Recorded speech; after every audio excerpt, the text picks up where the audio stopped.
Bom, então quero mais uma vez agradecer ao convite desse simpático grupo, que nos foi feito através da Norma, né, que intermediou esse convite, e agora conhecendo todos vocês. Um aspecto importante, o tema que nos foi passado é mediunidade com Jesus. E para que nós possamos entender o alcance dessa expressão, nós precisamos observar com Allan Kardec qual o sentido de mediunidade com Jesus. Porque, na verdade, essa expressão mediunidade com Jesus não consta das obras da codificação. Nós vamos ver diversos mentores espirituais, através de Chico, de Edivaldo, de Ivone, utilizando essa expressão mediunidade com Jesus. Mas Allan Kardec não fala mediunidade com Jesus assim, dessa forma, com essa expressão. Ele utiliza uma outra expressão, que daria o mesmo significado. Que é exatamente a transformação moral do médium, que daria ao médium condições de trabalhar com os benfeitores espirituais. A expressão transformação moral é utilizada por Allan Kardec em O Livro dos Médiuns, praticamente de capa a capa. E ele deixa muito claro que a palavra moral utilizada tanto por ele quanto pelos benfeitores espirituais se referia a um código de conduta desejável a todos os médiuns, se quisessem ter êxito na tarefa. Esse código de conduta estaria centrado no Evangelho segundo o Espiritismo, ou no Evangelho de Jesus. Sobretudo nos aspectos que se referem ao caráter, à emoção, ao sentimento, ao modo de pensar, de reagir. Então, quando Kardec fala ou utiliza a palavra moral, está embutido aí uma série de preceitos de altíssimo valor espiritual. A caridade, a humildade, a bondade, a sinceridade, a honestidade. A moral que Kardec coloca não é a moral de um tempo, nem a moral de uma sociedade. É uma moral atemporal. Na verdade, espiritual, porque ela estaria centrada em Jesus. Mas, sobretudo, nos aspectos que Kardec coloca na introdução de O Evangelho segundo o Espiritismo, que seria de harmonia em todas as religiões, esses valores que nós acabamos de comentar. Então, a moral espírita é a própria moral do Cristo. E isso, quem revelou, foram os espíritos superiores. Então, a moral não é a moral social, é uma moral transcendente. E que se o médium pretender ter êxito na tarefa, ele necessita se ajustar a esse padrão. Então, o médium espírita, ele é convidado a um comportamento ético-moral que dê a ele condições de ser um fiel instrumento na mão dos benfeitores espirituais, que ele tenha condições de transmitir com segurança o pensamento das entidades elevadas. E Kardec adita um fator muito importante quando ele se refere à questão da moral do médium espírita. Como disse, com referência em Jesus, ele utiliza uma expressão do Mestre Jesus que seria de natureza prática, não só nos aspectos essenciais do caráter, quando ele utiliza a expressão dai de graça o que de graça recebestes. Ele coloca esse princípio como um princípio prático para a vida do médium, ou seja, o médium não deve se utilizar da mediunidade para ganho pessoal, para a sobrevivência. E Kardec explica que o médium não deve receber pagamento pela atividade mediúnica, porque a produção intelectual advinda da produção mediúnica não lhe pertence, mas pertence aos espíritos que ditaram. Então, ainda aqui, ele aplica a questão da ética, da moral. Ou seja, não é de todo adequado, ou seja, não atende aos preceitos morais, você se utilizar da produção intelectual de outrem para ganho pessoal. Seja esse outrem encarnado ou desencarnado. Para o Espiritismo ou para Kardec, isso é indiferente. Eu não posso me utilizar daquilo que os espíritos ditaram através de mim para eu ter ganho pessoal. Então, Kardec valorizava muito os médiuns que não faziam apresentações públicas para ganhar dinheiro nos teatros e, dessa forma, fazerem da mediunidade uma profissão. Porque os espíritos foram aqueles que revelaram isso a Kardec. Eles não garantiriam de forma alguma a participação nesses shows ou espetáculos. Porque quando a mediunidade subisse ao palco, diz o próprio codificador, seria derrocada do próprio médium. Nós colocamos essa questão de modo prático porque quando nós falamos de bondade, de caridade, de benevolência, de indulgência, de humildade, são os aspectos da personalidade. Mas quando nós falamos do pagamento, e aí está uma questão mais material. Kardec diz, diferente de um médico, de um psicólogo, de um escritor, que podem sobreviver do seu ofício porque tem nele o seu esforço pessoal. Ele estudou, ele se preparou para isso. Mas o médium não tem esse aspecto. Conquanto o médium precisa oferecer condições psíquicas, mas a ideia não lhe pertence. Então, o médium espírita, na visão de Kardec, deveria ter esses valores morais e também não fazer da mediunidade um ganho pessoal, direto ou indireto, através do pagamento, diretamente, ou de um prestígio social que ele passasse a ter pela evidência que a mediunidade pudesse dar.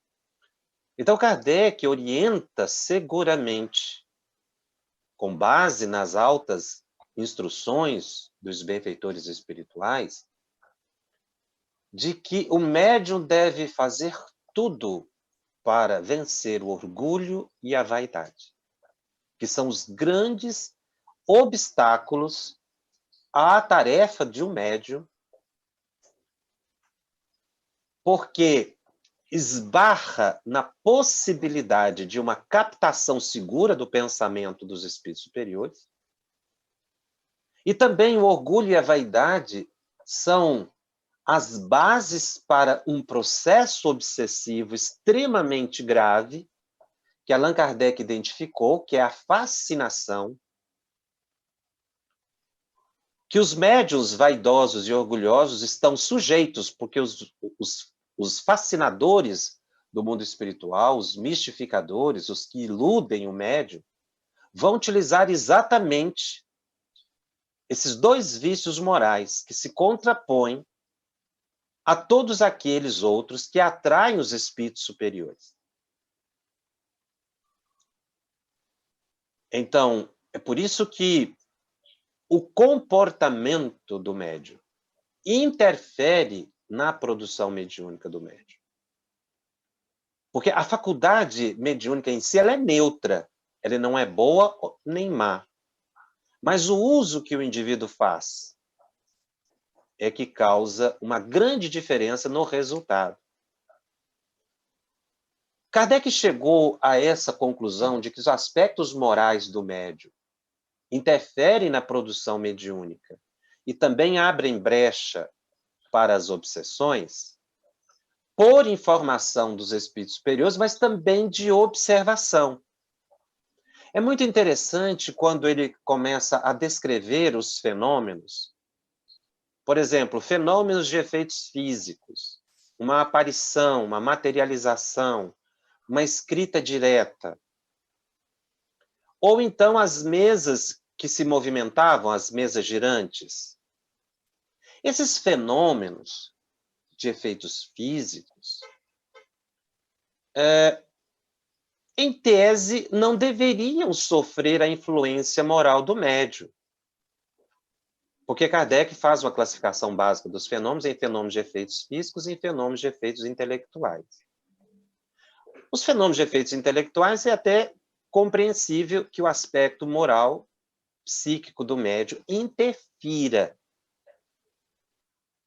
Porque é uma produção, ou ele está falando, ou está escrevendo, respondendo perguntas, uma produção intelectual, não é? O ditado dos espíritos. Então, o aspecto moral interfere. Isso fica muito nítido.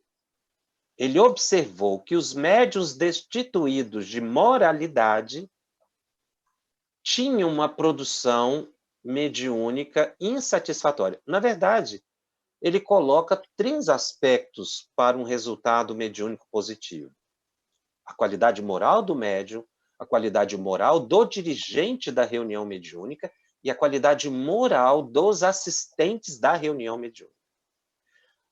É da harmonia desse conjunto, que forma uma unidade, que se estabeleceria as condições propícias para a manifestação dos espíritos superiores. Então, nós estamos falando de uma produção intelectual. Seriam os fenômenos de efeitos intelectuais. Mas e nos fenômenos de efeitos físicos, em que o médium doaria apenas o ectoplasma para a materialização dos espíritos, o movimento de uma mesa, não é? Uma mão que se materializasse e tocasse um piano, ou uma mesa que, através de batidas, respondesse em perguntas. É aí que a questão se torna bastante interessante e complexa, porque, a rigor, o médium está doando apenas o ectoplasma. Mas Kardec observou que o médium também destituído de condições morais satisfatórias, aquele que não se esforça pela sua transformação moral, que não tem no Cristo a orientação e roteiro para a sua vida, que também aí havia uma grande influência, sobretudo quando os espíritos, Kardec indaga os espíritos, por exemplo, numa escrita direta, em que as respostas são materializadas no papel. Ou então uma mesa bate certas vezes, quantidade de vezes, para produzir uma resposta. A ideia é do espírito. Mas de onde vinham as palavras? Os espíritos disseram algo muito interessante a Kardec, tratando desse assunto. Porque ele observou que alguns médiuns tinham respostas melhores do que outros médiuns, com maior qualidade, com maior detalhamento. Ou o fenômeno era mais evidente no médium e menos evidente no fenômeno de efeitos físicos. E os espíritos disseram a Kardec assim: de onde você acha que nós tiramos as palavras para vestir as nossas ideias? É do cérebro do médium. Então, o médium, mesmo doando o ectoplasma, aquilo que o espírito produz em termos de resposta ou de materializações mais sublimadas ou menos sublimadas, depende do caráter do médium e do seu conhecimento. Porque os espíritos vão utilizar ainda do cérebro do médium, mesmo nas materializações, as palavras, não é, que está no arquivo mnemônico do médium para vestir a ideia, porque nós sabemos que o espírito não transmite uma palavra, ele transmite uma ideia. As palavras são do médium. Então, conforme fosse o caráter do médium, essas respostas seriam melhores ou não. Espíritos mais elevados poderiam se manifestar ou não. Ou então, as respostas eram insuficientes, incompletas, e a materialização menos luminosa, mais grosseira. Isso foi observado por Allan Kardec. Ele coloca, sobretudo na Revista Espírita e no próprio Livro dos Médiuns. Então, por isso ele trabalha tanto a questão da influência moral do médium em todo tipo de comunicação. Mesmo nessas de efeito físico, que aparentemente não haveria interferência do caráter, uma vez que ele somente doa o ectoplasma.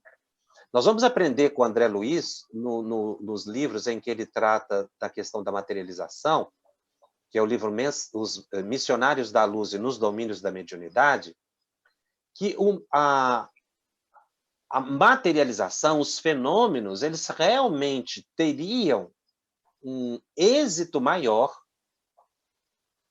se o grupo que se reunisse e também o médium, não somente o médium, mas todo o grupo, oferecessem condições emocionais e de caráter suficiente para que o fluido liberado pelo médium, o fluido ectoplasmático, fosse de uma substância menos densa ou mais sublimada,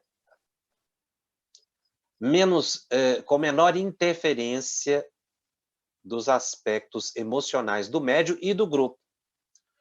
Então, André Luiz mostra que uma materialização, ela também não poderia ocorrer de modo mais satisfatório, querendo dizer manifestações mais sublimes e possibilidade de maiores realizações, se o grupo não oferecesse condições morais para tanto. Então, a questão da moral no espiritismo, em termos de mediunidade, toma um relevo transcendental, porque depende, sim, do resultado, para um resultado de maior qualidade na produção mediúnica do médium, o esforço que ele empreende para a sua transformação moral. Sempre lembrando que a referência dessa moral é no Cristo, em Jesus. Em sendo assim, o médium deve voltar toda a sua atenção para esse aspecto, se ele pretende ter êxito na prática mediúnica e não ficar acessível aos obsessores do mundo espiritual. Kardec, ele mostra isso com muito detalhe, que o médium deve ter toda a atenção e, sobretudo, se instruir, estudar bastante, para ter conhecimento dessa matéria, que é as questões da espiritualidade maior, e do esforço que ele fizer para a transformação do seu caráter. Daí o livro, na sequência, depois do Livro dos Médiuns, nós temos o Evangelho segundo o Espiritismo, que nós reputamos particularmente como os 2 livros de cabeceira para todo médium. O grupo mediúnico, o dirigente e os assistentes, porque, como nós falamos, é esse conjunto que vai dar a melhor qualidade. O Livro dos Médiuns e o Evangelho segundo o Espiritismo. Sem isso, o médium fica à mercê, suscetível a grandes interferências e ilusões na prática mediúnica. Tratando desse tema, o Espírito Emmanuel, na questão 387 de O Livro O Consolador, quando indagado qual a maior necessidade do médium, Emmanuel responde através de Chico Xavier. A primeira necessidade do médium é evangelizar-se a si mesmo, antes de se entregar às grandes tarefas doutrinárias. Pois, de outro modo, poderá esbarrar sempre com o fantasma do personalismo, em detrimento de sua missão. Essa resposta do Espírito Emmanuel, ela bem se adequa ao pensamento do codificador, e não poderia ser diferente, porque Emmanuel é um dos espíritos da falange do Espírito de verdade, não é? Que capitaneou todo o processo de vinda para o plano físico do que nós chamamos de espiritismo, mas que, na verdade, é a ética dos espíritos, não é? Ou um livro muito bonito que Chico tem, é a religião dos espíritos, né? Portanto, uma religião transcendental e não com aspectos morais. Então, Emmanuel, como sendo dessa equipe, ele não poderia ter uma visão diferente quando Emmanuel coloca que o personalismo é o grande entrave na tarefa do médium. Porque o personalismo nada mais é do que a expressão do orgulho e da vaidade. Mesmo o pagamento que o médium venha a ter da sua produção mediúnica decorre do seu orgulho, da sua vaidade, de achar que pode pôr preço numa produção que não lhe pertence. Não é? E isso realmente Kardec identificou a sua época e observou, e nós podemos observar que isso acontece até mesmo na atualidade.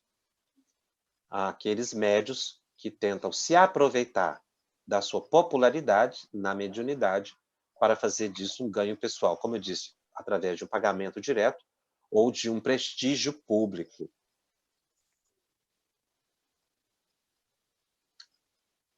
E aí, nós precisamos citar uma questão também colocada para Chico e Emmanuel no livro Entrevistas, da ID Editora, quando faz-se uma pergunta direta para Chico. Como entende você a mediunidade espírita com Jesus? A pergunta foi muito bem elaborada, porque é colocado como você entende a mediunidade espírita.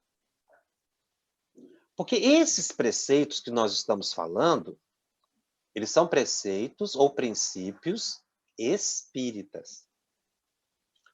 Porque a mediunidade ela existe em todas as religiões. Cada religião vai determinar o modo ou modus operandi de cada médium segundo as suas concepções.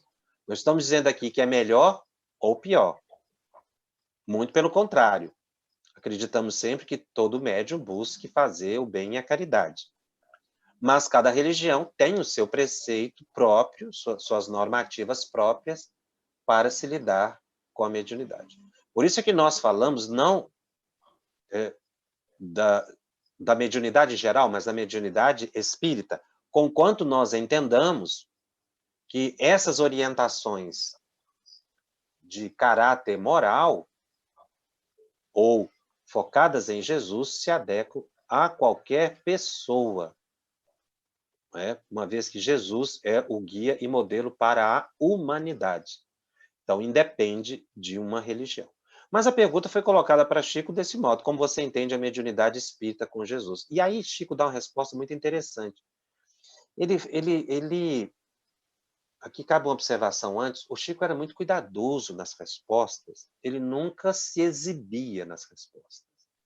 Ele sempre procurava uma posição secundária nas respostas, mesmo quando fazia-se uma pergunta direta, assim, em relação ao seu comportamento, ao seu cotidiano, ele sempre foi muito cuidadoso para não ofender as pessoas. Mas essa resposta, ele constrói a resposta por orientação de Emmanuel, porque ele diz que as respostas foram dadas por Emmanuel, a partir de sua própria pessoa.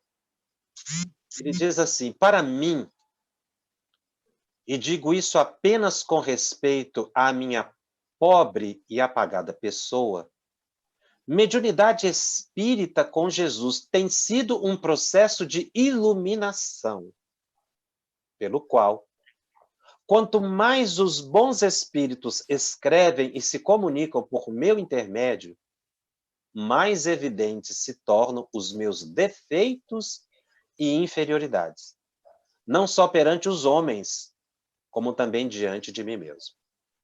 Compreendo desse modo, continua Chico, que mediunidade com Jesus para mim tem sido um encontro progressivo e constante comigo mesmo, em que a luz dos amigos espirituais me mostra, sem violência, quanto preciso ainda aprender e trabalhar para melhorar-me. Eu fiz o destaque que Chico se coloca na resposta, porque no cuidado que Chico sempre tinha, ele indica os preceitos de alta moralidade nessa resposta, não para o outro, mas para ele mesmo. Por isso é que ele se coloca.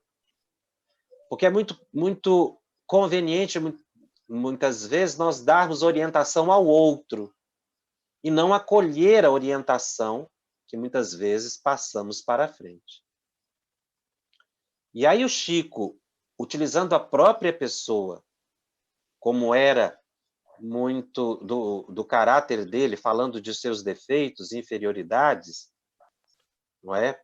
O quanto ele ainda tinha que aprender e melhorar-se, ele aí não ofenderia e não colocaria que esses preceitos que ele estaria dando seria para os outros, porque ele também reconhecia necessitado. Veja que esse livro Entrevistas ele foi publicado e Chico já tinha uma enorme popularidade. Portanto, qualquer palavra que ele desse como orientação para os outros teria um peso muito grande. E poderia se supor uma orientação de cima para baixo. E aqui Chico coloca que, na verdade, ele busca como que sugerindo que todos nós façamos o mesmo. E dessa resposta toda, ele coloca dois elementos que são, na nossa opinião, a resposta é riquíssima, mas eu destacaria dois elementos.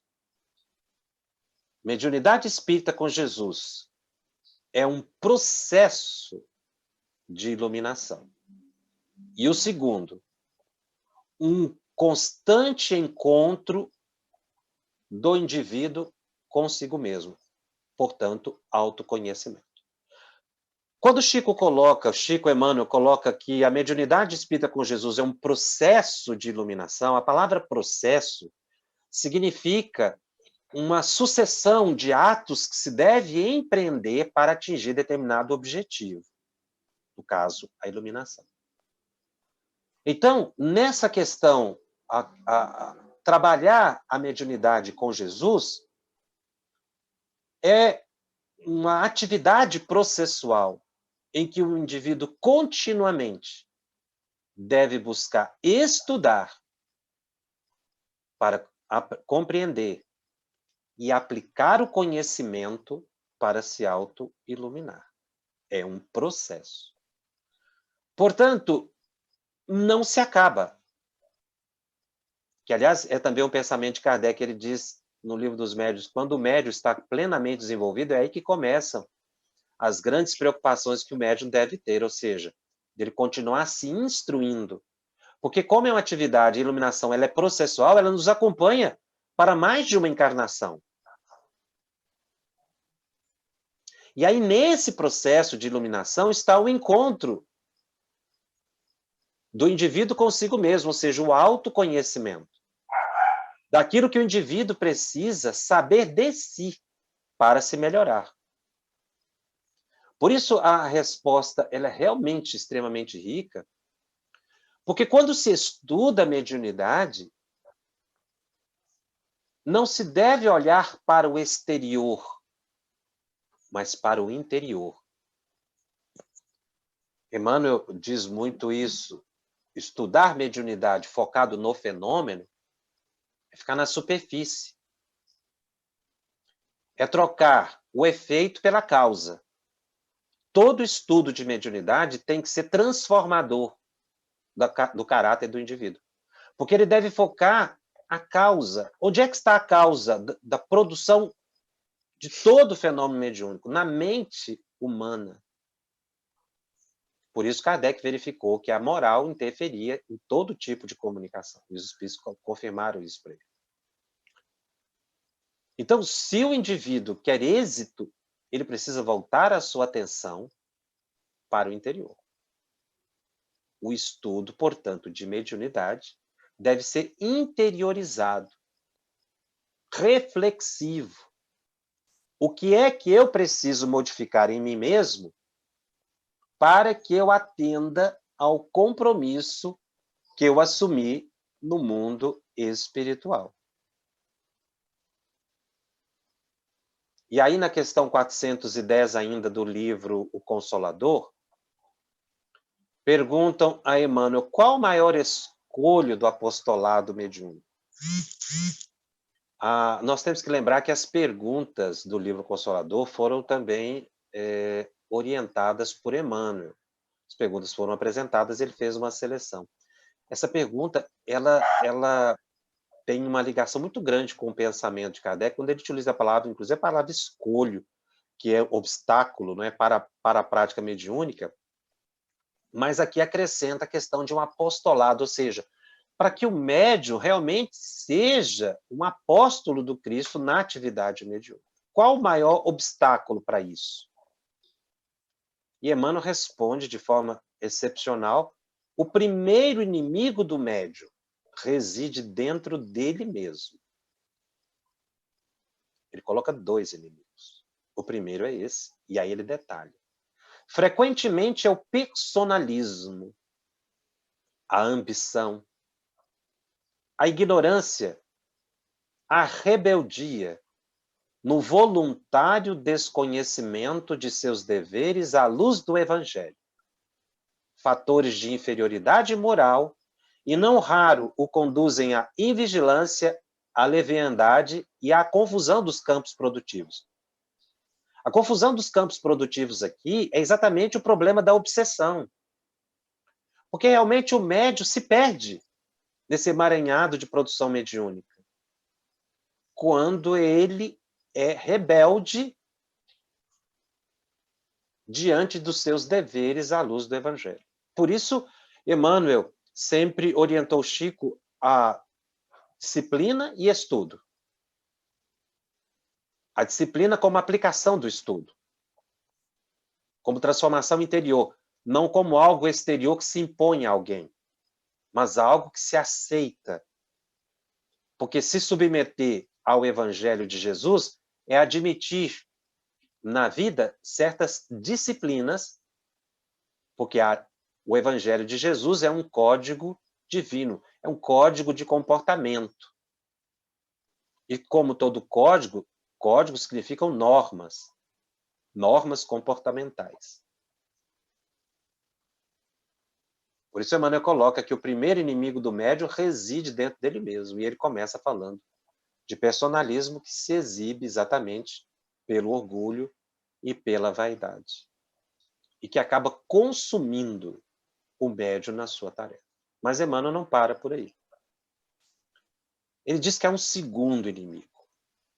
O segundo inimigo mais poderoso do apostolado mediúnico não reside no campo das atividades contrárias à expansão da doutrina espírita, mas no próprio seio das organizações espiritistas, constituindo-se daquele que se convenceu quanto aos fenômenos, sem se converter ao Evangelho pelo coração, trazendo para as fileiras do Consolador os seus caprichos pessoais, suas paixões inferiores, tendências nocivas, opiniões cristalizadas no endurecimento do coração, sem reconhecer a realidade de suas deficiências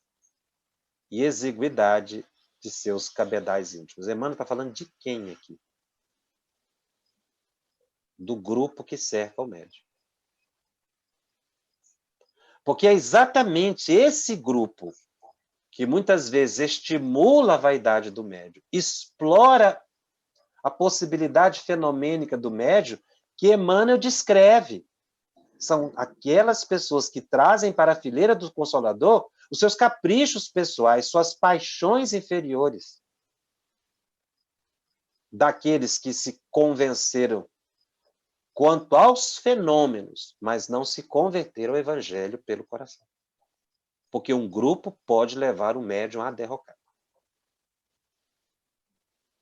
Exatamente quando, para o grupo, é conveniente que o médium seja cada vez mais valorizado, evidenciado. E aí sempre tem aquelas perguntas, pessoas que estão continuamente pedindo orientações, empolgadas com o fenômeno, desejam mensagens e mais mensagens, às vezes até de familiares desencarnados, não se satisfazem nunca, porque eles estão focados no fenômeno e não na transformação pelo evangelho.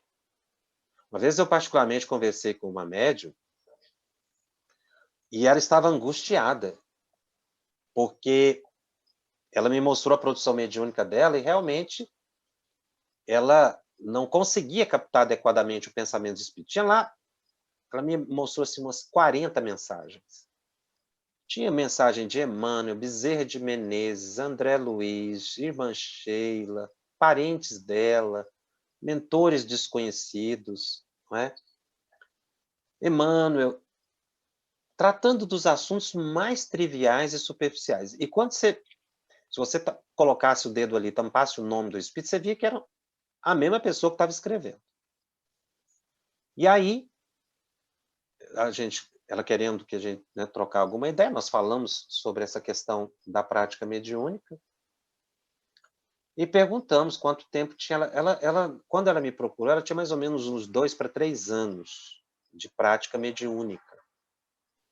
Mas, na verdade, não era só de prática mediúnica, ela tinha chegado no centro com muitos sintomas de psicografia. E o grupo deu aquela orientação clássica, né? Você tem que desenvolver a mediunidade. Não colocou ela para conhecer, entender, não. O grupo tinha umas 5 pessoas, ela nos contou. E colocaram ela já na mesa para psicografar em público. Ela não conhecia nada de espiritismo. E aí, o centro espírita encheu, lotou. Ela estava querendo largar tudo, mas o grupo não deixava. Por causa da frequência do centro. Porque aí, com uma casa cheia, né, você consegue uma série de coisas que um grupo pequeno não consegue. Movimentou a cidade pequena do interior. Até que, com o passar do tempo, ela teve que realmente se ausentar do centro, porque a família se desestruturou toda, né? Ela acabou se separando do esposo, os filhos adoeceram, foram fazer tratamentos psiquiátricos. Tempos depois, eu encontrei com ela, eu não a reconheci. De tão sofrida que ela estava. Aí ela teve que mudar de cidade para uma cidade maior a fim de acompanhar o tratamento dos filhos. Para ver o que a obsessão pode fazer na vida de um médium. E como um grupo pode destruir a tarefa de um médium promissor, porque ela é uma médium promissora, muito autêntica. Embora no início as mensagens não fossem totalmente identificáveis, mas ela era uma médium muito segura, muito honesta. O problema é que ela precisava de tempo de estudo para poder amadurecer a faculdade, né? E não já colocar para que ela fosse psicografasse em público, como foi feito. Daí nós nos Jacobson, lembrarmos desse fato, eu já vou partir para as respostas, eu já estou exatamente trazendo esse caso assim, mais prático já para passar para você. Tá. Por isso é que eu coloquei essas duas questões que Emmanuel coloca como os inimigos do médium, para nossa reflexão. A falta de evangelho do médium e do grupo. Pode assumir aí, Tássia. Eu queria te avisar mesmo que estava chegando ao término da sua exposição, mas você ainda vai complementar, né? Ou você tem Eu algo ainda terminei. para falar? Pode passar para as perguntas, se você tiver alguma. No chat ainda não colocaram nenhuma pergunta. Certo. Eu queria ver com o pessoal se tem alguém que gostaria de fazer alguma pergunta. Nós temos 10 minutos com o Jacobson. Podem ficar à vontade, gente. Quem quiser, é só abrir o microfone, tá?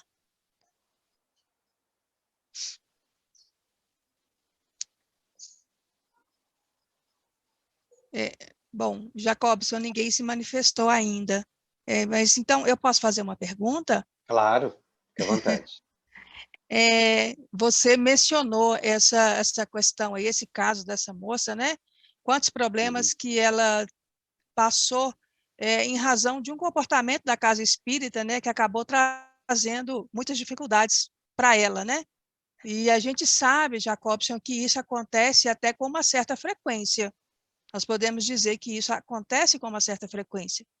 E que muitas vezes falta orientação à casa espírita nesse sentido, né? Falta estudo, né? Então, eu gostaria de saber que orientação que você dá quando uma pessoa procura a casa espírita e se diz, e se diz médium, né? E quer, muitas vezes, usa o termo trabalhar a mediunidade, né? Que nós sabemos que não é esse o termo, que seria educar a mediunidade, e eu gostaria de saber qual seria a orientação que a casa espírita, qual o procedimento correto em relação a essa pessoa. Essa é uma questão muito, muito delicada, porque geralmente a pessoa, quando chega nesse ponto, procura uma casa espírita, ela já está sofrendo um assédio espiritual muito grande. Então, a pessoa já busca como uma última solução, porque quando a pessoa ela começa ali na evangelização infantil, passa para a juventude, e a mediunidade se evidencia, e é uma casa muito segura, que tem estudo, ela naturalmente ela vai passando de um estudo para outro, chega no estudo da mediunidade e vai para a prática mediúnica. Isso é mais natural, não é uma pessoa que frequente já a casa espírita há um tempo. Mas o que traz a complicação é quando a pessoa ela chega assim abruptamente. Ou seja, ela já está vendo espírito, ela já está, às vezes, até psicografando em casa, entrando em transe. E aí o grupo fica numa dificuldade porque vê que realmente a pessoa precisa de ajuda e a primeira ideia é de colocá-la na reunião mediúnica. Mas, na verdade, a primeira coisa que a gente precisa verificar é o seguinte: será que esses sintomas são de mediunidade? Ou se não é uma enfermidade? Isso os espíritos aqui colocam.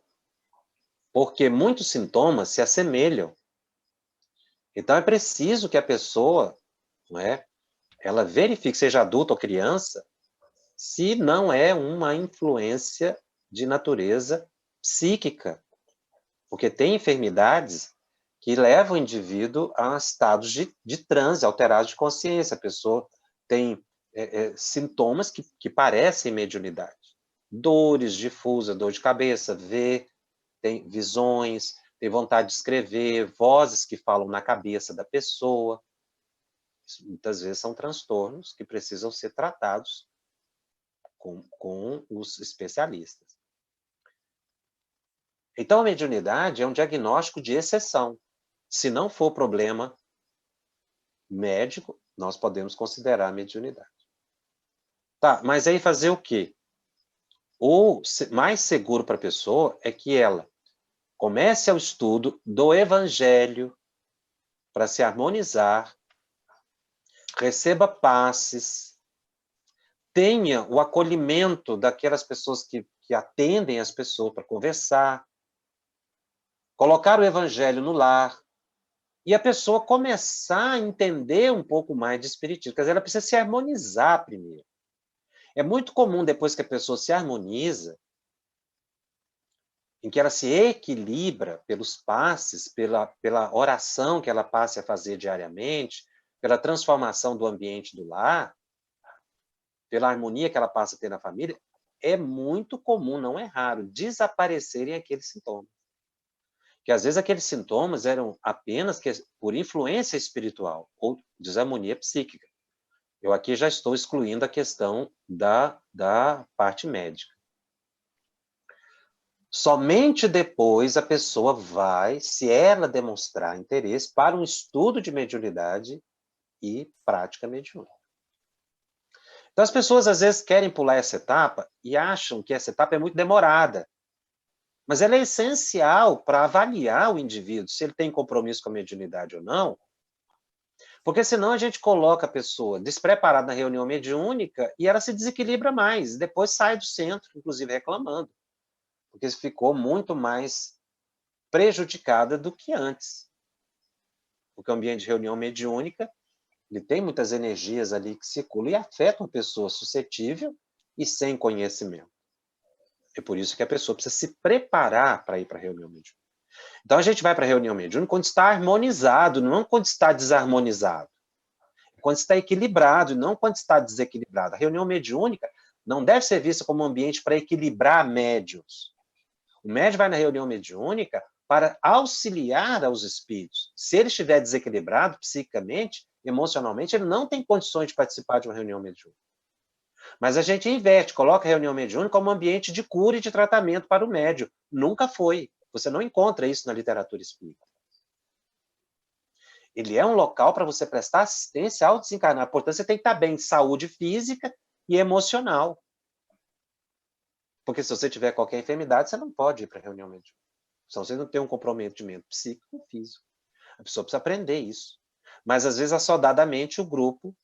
Agora, se a pessoa exibe, então, uma mediunidade excepcional, como uma capacidade de psicografia, uma materialização para cura, por exemplo, uma capacidade de psicografar carta de familiares, aí é que se inverte mesmo. Aí o grupo passa a ser dependente do médium. Eu já tive notícia de médiuns que viajam psicografando de um lugar para o outro aí pelo país afora com caravana de ônibus atrás. Não tem uma pessoa do grupo para orientar aquele médium que ele precisa ter mais equilíbrio e cuidado com a própria faculdade mediúnica. Por que que ninguém faz isso? Porque eles se aproveitam do fenômeno também. Eles não estão ali por acaso. Eles também querem algum proveito daquela capacidade mediúnica. E aí é que entram as obsessões e todo mundo fica iludido. E aí você vai observar, o médium passa a viver da mediunidade, ganha presentes, ganha dinheiro, vende livros, cria instituições e vai morar dentro da instituição para se beneficiar dessa instituição, que é uma coisa extremamente séria. Porque muitas vezes são instituições que às vezes não ficam prontas nunca, porque o projeto é excepcional. Não estamos querendo dizer esse ou aquele, mas é exatamente essa ética que Allan Kardec coloca, que a gente deve estar preocupado com isso.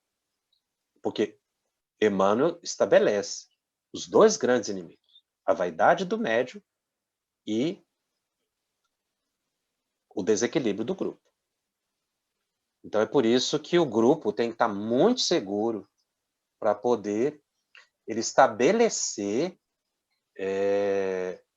uma orientação para o médium.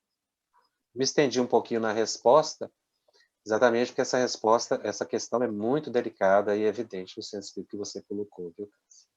É verdade, Jacobson. E, infelizmente, a gente vê isso acontecer com uma certa frequência, né? E além e a vaidade do médium é tão grande, né, que ela pode ser atendida dentro até da questão financeira, né? Mas temos também aí os tapinhas nas costas, os elogios, né? Exatamente. Que É o se ganho secundário, transforma, né? que se transforma em pagamento, né? É Atendendo verdade. ali a vaidade do médium.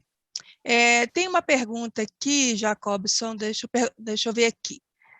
Me perguntaram aqui no chat se é necessário a reunião mediúnica ter um mentor. Nenhuma reunião mediúnica pode funcionar sem um mentor. O que não precisa é o mentor manifestar. E as pessoas Ok. confundem isso. Ou seja, um grupo mediúnico tem sempre um dirigente espiritual. Todo grupo mediúnico tem um dirigente espiritual. Tem um espírito que orienta o grupo. E muitas vezes o faz através do dirigente da reunião mediúnica. Então, todo grupo tem um mentor. Porque tudo tem organização. Se o grupo é bem intencionado, é um grupo sério, que pretende fazer a caridade, ele vai ter um benfeitor espiritual.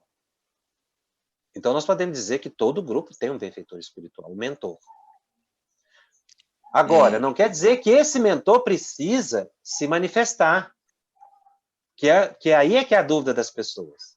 Não, porque ele está comandando. Ele reúne com o grupo, quando o grupo nas madrugadas, quando os membros do grupo estão dormindo, orienta o dirigente, mas às vezes ele se oculta exatamente para que o grupo demonstre um pouco mais de perseverança e amadurecimento. Porque senão as pessoas vão ficar eternamente dependentes dele, e ele não quer pessoas dependentes, ele quer pessoas amadurecidas. Então, o mentor espera que a gente amadureça com perseverança no estudo e ao longo do tempo no trabalho. Por isso que ele não aparece de primeira. Às vezes ele vai manifestar anos depois, ou às vezes nunca. Mas não quer dizer que o grupo não conheça, o grupo não se lembra dos encontros que tem com ele quando estão desprendidos pela hora do sono.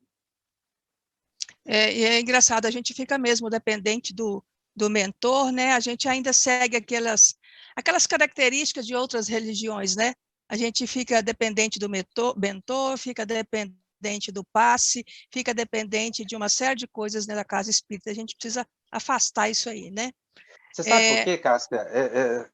Assim, só complementando essa que você acabou de falar, é uma coisa interessante. Você pega desde Kardec até as últimas mensagens dos grandes médios, médios sérios aí, todos dizem algo continuamente, é quase que insistente. Eles pedem para que nós estudemos. Eles orientam o estudo. Estudo, estudo, estudo. Às vezes, nas capacitações que a gente faz, a gente fica até enfadonho. Às vezes a gente, não vou lá mais não, porque só fala que a gente tem que estudar. Os espíritos falam sempre que a gente tem que estudar. Por quê? Vamos analisar por quê. Porque através do estudo a gente se amadurece, a gente começa a caminhar com os próprios pés. O que os espíritos querem é que a gente cresça, amadureça, e não fique dependente deles. Só o estudo dá isso. É como uma criança. O que o pai quer para o filho quando leva pela primeira vez, ainda pequeno, para a escola? É que ele um dia consiga cuidar de si mesmo. Tenha uma profissão, tenha um bom trabalho. É o que os espíritos querem para a gente. Senão, eles ficariam o tempo todo nos orientando, dizendo o que a gente tem que fazer. Eles pedem que a gente estude. Verdade. Jacobson, eu tenho uma outra pergunta. Como saber se é obsessão ou prova ou expiação? No caso referido, não poderia ter sido uma prova os problemas que ela passou? Então, ela está se referindo àquele caso que você contou da moça que teve problemas com relação à questão mediúnica, tá? Bom, pela definição dos espíritos, nós temos provas que representam situações que a gente enfrenta na vida para crescimento espiritual. São as provas, como faz prova o aluno. Então, às vezes, é a dificuldade financeira, é a doença, são os testemunhos da vida. Expiação é para pacificação da nossa consciência. A gente pediu para passar por certos problemas em função de conflitos emocionais que nós temos de outra vida. Então, é uma quitação da nossa consciência com a gente mesmo, não é nada com a divindade, né? É a gente se harmonizar com a nossa própria consciência, com as leis divinas, é outra coisa. Então, a expiação não é um castigo, é algo que eu peço, e aí eu vou conviver também com a dificuldade financeira, com parente difícil, com pessoas complexas, às vezes com críticas. Então, são esses dois conceitos. Agora, quando a pessoa passa por um problema na vida, é muito difícil você definir se aquilo é uma prova ou uma expiação. Porque a gente não tem acesso ao planejamento reencarnatório da pessoa. Pode ser uma prova ou pode ser uma expiação, o que essa médium que eu narrei passou. Não é? Sim. Chega um ponto que pouco importa. A questão é a pessoa sair vencedora disso. Não é? Obrigada. Toda prova, ela tem um quê de expiação. Nem toda expiação é uma prova. Não é? Então, não dá para você saber, mas uma das duas coisas foi. E aí eu acredito que dela para com ela mesma, pelo esforço que ela fez, ela saiu vencedora. Sendo prova ou expiação, ela acabou se libertando disso tudo e buscando a doutrina pelo estudo, pelo esforço. Porque quando eu encontrei depois, ela estava muito sofrida, mas estava dentro de um centro espírita, estudando e procurando reencaminhar, já não mais com aquela evidência. Obrigada, Jacobson. A Vanessa, ela só faz um comentário, a gente já está caminhando para o final. Dá para ficar mais uma horinha, Jacobson? Um minutinho só, dá. A Vanessa coloca que, boa noite, pelas últimas palavras, eu entendi que todos, o grupo mediúnico e os médios, precisam e devem estar harmonizados com a prática mediúnica, ou seja, precisamos estudar evangelho, doutrina e a nós mesmos. Ok? Ela fechou tudo. Fechou.